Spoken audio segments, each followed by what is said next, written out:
Elhamdulillahi wa kafa wa salatu wa salamu ala nabiyyina al-Mustafa wa ala alihi wa sahbihi wa man wala. Thumma ma ba'd. Allahu azza wa jalla falënderojm. Salavat dhe selamet Muhammed Mustafa sallallahu alaihi wasallam ja dërgojmë. Të nderuar, selam aleikum wa rahmatullahi wa barakatuh. Çdo e mirë e Allahut, çdo begati e Allahut, çdo qetësi dhe mirësi qoftë mbi gjithë juve neve të dashur vëllezër. Përmendmi sot në saj të momenteve kur Muhamedi sallallahu alaihi wasallam paralemron Mekelit se ushtria islame do të hyjnë në Mekë. Përmendmi momentin kur Muhamedi sallallahu alaihi wasallam e ndëgjon Saadin radhiyallahu anhu duke e ranu me llafe Ebu Sufjanin. E që kur I thut Ebu Sufjanit Saadit pse e ranove Ebu Sufjanin me llafe, Saadi radhiyallahu anhu thot: Ja Rasulullah, nuk mund t'i besojm Ebu Sufjanit përderisa e hala ka pushtet të Mekelit. Pejgamberi sallallahu alajhi wasallam këtu e bën një gest, një lëvizje shumë me një porosi të madhe që gjithëve neve duhet të na shërben si udhëzim, si mësim, se si na duhet me rujt qetësien dhe mirëqenjen tonë. Urdhënon Muhamedi sallallahu alajhi wasallam që Saadit me ia marrë flamurin. Se Saadi kishte flamurin e ensarëve. Kur ai e ranoi me llafe Ebu Sufjanin, kur ai për Mekelit tha llafe të randa, pejgamberi sallallahu alajhi wasallam urdhënoi që Saadit me ia marrë flamurin. Kuptimin e asaj që ti me këto llafe, me këtë tranume që ja bën njerëzve, nuk mundesh me na përfaqësu neve. Dhe Muhamedi sallallahu alajhi wasallam I tha fjalë plotësisht të kundërta nga ajo që I tha Saadi. E tha pejgamberi sallallahu alajhi wasallam, tha belil yawma tu'azzamu fihi al-Ka'ba, tha në këtë ditë Qabja ka munderu alo ma shumë. Dhe Saadit ja rëniti do llafe tjera. Pastaj tha el yawma yawmun a'azza Allahu fihi Quraysh, në këtë ditë Allahu ka me ngrit Qurayshitët. E pastaj tha Saadit ma jep flamurin këta. Kjo e marrë me flamurit është shumë e rëndësi për gjithë neve në gjitha sferat tona. Kjo e marrë me flamurit është me ditë kur duhet dikujt me andal një përgjithësi, kur duhet pronari me ndru atë menaxherin, atë shefin e vetë që I kalon ati, kur duhet baba me amar domaçinllëkin e vladit vetë. E ka bo dikan domaçin, ama e shese parën e qanë tërmat e poshtë, I thot hez birë këto, bere qesën. E vlat hatër sa dush, ama bere qesën këto. Kur duhet populli me amar flamurin do një udhëhecin, do një lideri. Kur duhet o të bori, këshilli I xhamis, me andali mamllëkin imamit, mi thonë hoq, këtë në regull, Allah I xhennet ta boft, ama ballë. S'na vjen mi kur I themi këta, po kur duhet imamat mi thonë mutevelijes ose o të borit, gabim njët I s'kohije me na përfaqësu në xhami dush, me elon xhamien. Zoti I xhennet ta boft, ama na shok jemi, Asad ishte birinxhi shok I Muhamedit sallallahu alajhi wasallam. Qatë shumë e dojke dhe I vazhdoj me dasht, sa që flamurin që I përfaqëson gjithë ensarët Medinenit ja dha Saadit radhiyallahu anhu, ama kur gaboj I tha këto llafe, ja mori flamurin prej dorës që mos t'i përfaqëson në Mekë një njeri I cili kështu sillet me kryetarin e Mekës dhe të Mekelive, me Ebu Sufjanin radhiyallahu anhu. Edhe se Saadi kishte arsye dhe tha, ja Rasulullah, kja alo ka pushtet tana, s'munam I besu deri në fund, se mundet mu këthy këtë Mekë dhe me na I këthy lejntën që themina. Kishte arsye legjitime, edhe ushtanakish kur ta menoj dikush me të vërtet ashtu është, por me gjithat se toleroj këtë sjellje Muhamedi sallallahu alaihi wasallam. Ja mor flamurin. Krejt dështimet e ummetit islam kanë ndodhur si pasojë dhe si rrjedhoj e hatrit pa vend. Se na s'dim me marr flamurin njëri tjetrit në momentin kur është e nevojshme me marr flamurin, mi thonë. Allah është përblev deri sot si ma mirë ki qu, ama pi sot du të me ta marr flamurin. Du të me jadhon filonit. Balma e qove deri këtu, ki bo gabim, kështu nuk ban me hecë për para. Dhe në kretë sferat tona, si pasoj dhe se rjedhoj e faktit që na bëjmë hatër dhe bëjmë qef,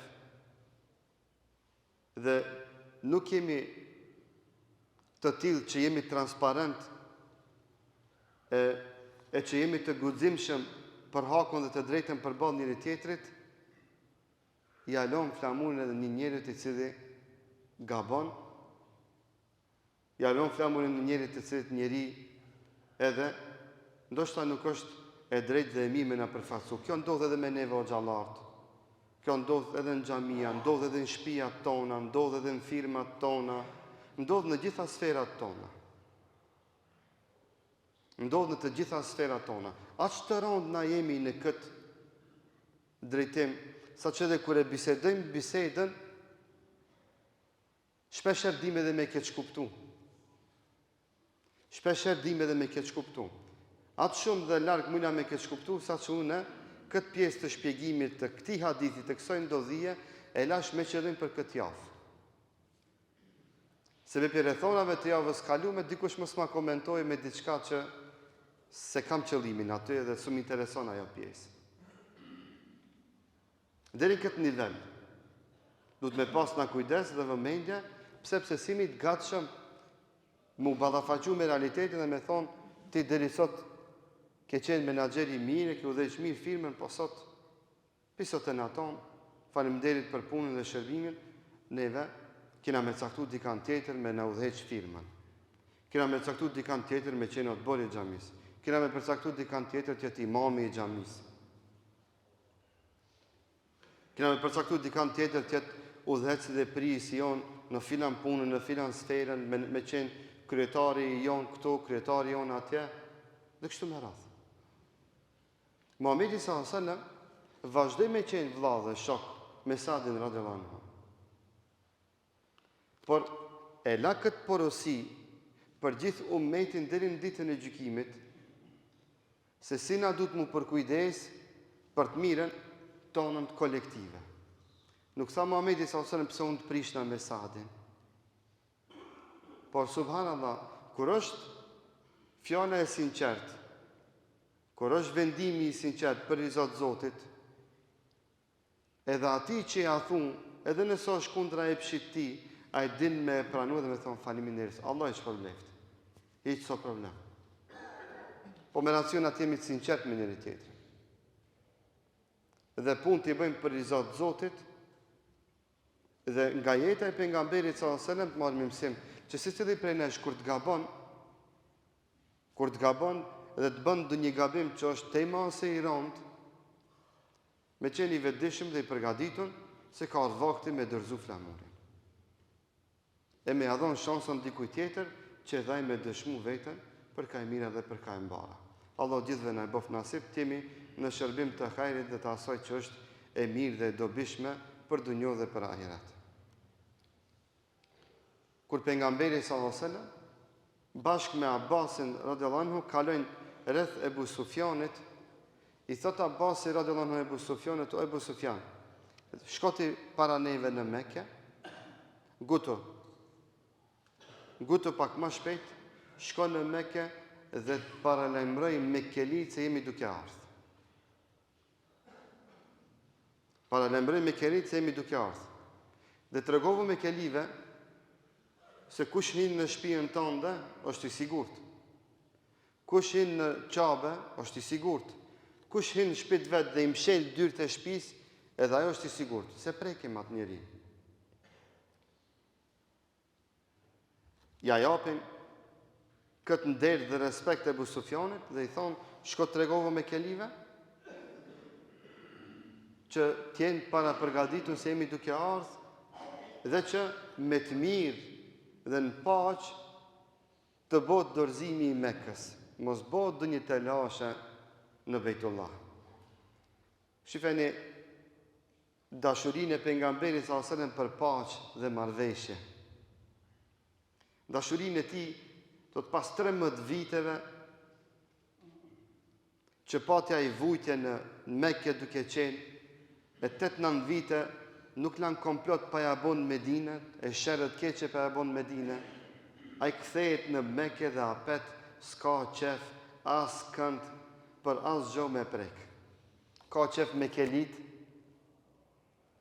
me të mirë me dorëzu Mekke. Mos me pas konflikt, mos me pas marrëveshje, edhe pse me vete i ka 10.000 ushtar deri në dhomë për gadit që themi na. Apet sa apet.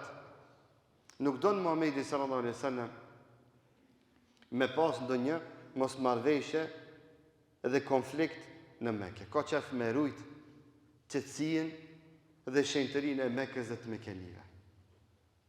Ebu Sufjani radiallahu anhu vjen në Mekë dhe thot: "O ju Mekeli, është nis Muhamedi me hy në Mekë me një ushtri të cilës ushtri ju s'kini mundësi mi dalë përballë. Ushtri të cilës ju s'kini takat dhe fuqi mi dalë përballë. Se vetë Ebu Sufjani ishte udhëheqës dhe prijesi, kryetari i Mekës dhe të Mekelive. A e dinte sa është përgatitja ushtarake e Mekelive dhe sa kanë takat dhe fuqi ata mu përballu me njësinë e gjelbër të Muhamedit sallallahu alaihi wasallam. Veç atë njësive e përmend, është ditë se çfarë njësi është ajo njësi. Njësi e cila ka ardhur që mos më këthi pa arrit qëllimit të vetë. Mos flasmi për brigadat tjera. Dhe i thote Ebu Sufjani Mekelive, tha sot s'ka kush i del përballë asaj ushtrie. Dorëzohuni, ai që hin thot në shtëpinë time, është i sigurt, kur kush se prek. I qelë dyrë të shtëpisë vetë Ebu Sufjani dhe të bërëm, hinë në shtëpinë time, ai që ka me hyjë atë, ajo është i mbrojtur, ka besë. Ka besë dhe është i mbrojtur dhe se prek kur kush nga ushtria muslimane. Pastaj Ebu Sufjanit, ai duke qenë me Zotë të lartë, duke paralemru me kelit, nga dëshira dhe vullneti i madh që me rujt paqen dhe mirëqenje në Mekë, gruaja e vet Hindi është e para e cila i kundërvihet Ebu Sufjanit. Hindi me të shpejt vjen dhe i afrohet Ebu Sufjanit, duke i shku velvelja asaj, dhe në transmetimet e këtij librit në gjuhën shqipe përmendet, po në gjuhën arabe në origjinë përmendet Hindi nga urrejtja dhe nga nervoza se çfarë e ndëgjoj duke thonën Ebu Sufjanit se është duke ardhur Muhamedi sallallahu alajhi wasallam, shkon Ebu Sufjanit janë gjet me dorë për mërsteqe. Janë gjet për ftyre. Ebu Sufjanit dhe thot Hindi thënien e saj historike, thot vriteni këtë njeri që duket i ambël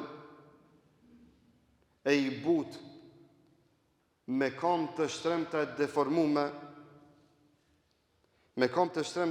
e deformume, Zoti e po shtroft nga momenti që doli para nesh.